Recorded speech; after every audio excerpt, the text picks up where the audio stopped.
無良父母當個女波咁踢。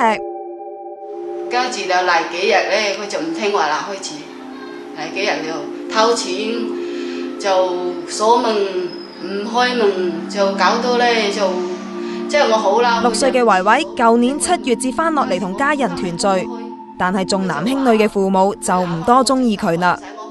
阿爸仲因為生咗3個都係女，走去包二奶添。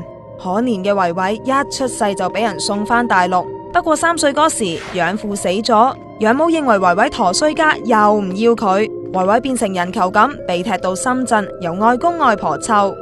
直到維維多咗個細佬，阿爸只肯接佢返嚟日東村住咋。偷到嚟4個幾月，偷到我13000幾啦。不過唔多識講廣東話嘅維維同父母溝通唔到，父母仲覺得佢好反叛。前日晏晝，阿爸帶佢去東涌圖書館，叫佢好好睇書，但係之後就冇接走佢。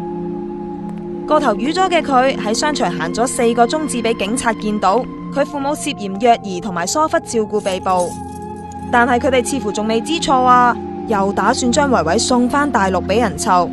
社署話會跟進事件。